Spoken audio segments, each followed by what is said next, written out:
Hello, dear viewers. Welcome to English Funda Kolkata. I am Ramin sir. Today, I am going to discuss a very important portion of grammar. How to use noun phrases in different sentences.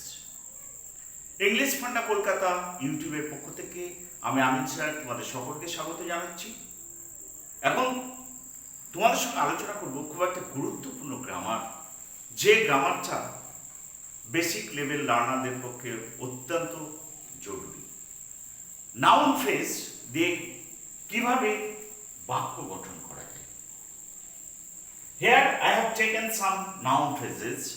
এখানে কতগুলো noun phrase নিয়েছি, সেই noun phrase দিয়ে কিভাবে আমরা বাক্য গঠন করব সেই সম্পর্কে আলোচনা করব। Before that, I have discussed many times what is noun phrase. When a group of words acts like noun, কতগুলো শব্দ মিলে যখন একটা নাউনের মতো কাজ করছে, সেই ওয়ার্ড বা গ্রুপ অফ ওয়ার্ডসটাকে বলছে নাউন ফ্রেজ। এখানে দেখো, বেশিরভাগ লোকই দিন মজুরির উপর নির্ভর করে। এই দিন মজুরির কথাটা হচ্ছে noun phrase. This is called noun phrase. Daily wages. তাহলে এটাকে যখন আমি সেন্টেন্সে বাক্যে বলবো, কিভাবে বলবো? Maximum people depend on daily wages. Maximum people depend on daily wages. এই সুবর্ণ সুযোগ তোমার ছাড়া উচিত নয়। দেখো, সুবর্ণ সুযোগ এটা একটা নাউন ফ্রেজ, যেটাকে বলে গোল্ডেন অপরচুনিটি। গোল্ডেন অপরচুনিটি এটা একটা নাউন ফ্রেজ। এই সুবর্ণ সুযোগ তোমার ছাড়া উচিত নয়। You should not leave this golden opportunity. You should not miss this golden opportunity. Like, বদ্ধজল মশার জন্মস্থান।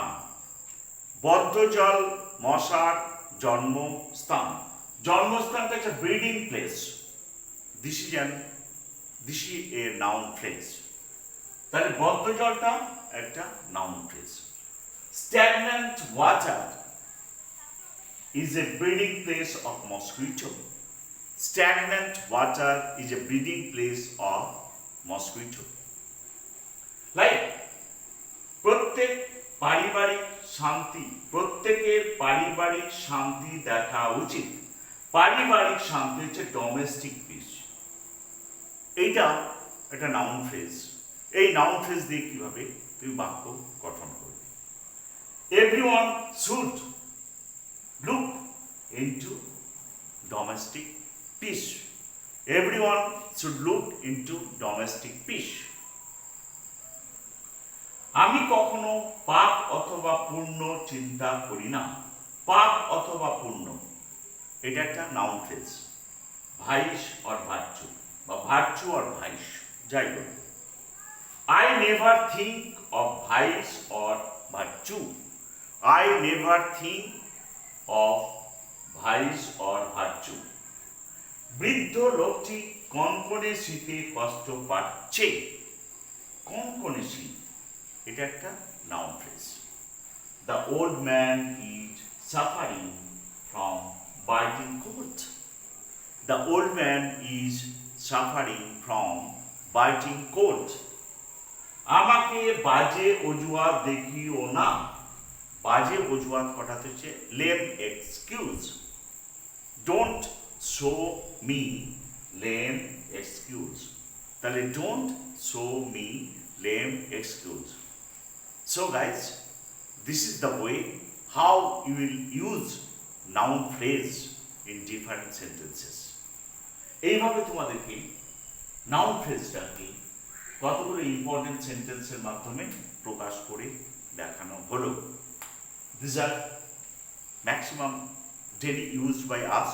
এগুলো আমাদের when you are going to speak, when you are going to write, we have to use these noun phrases. আমরা যখন ইংরেজি লিখতে যাই, ইংরেজি বলতে যাই, এই সমস্ত নাউন ফ্রেজেসের দরকার হয়। So guys, if you like this video, please share and subscribe my YouTube channel English Fanta Kolkata. Till then, goodbye. See you again with a new video. Thank you, everyone.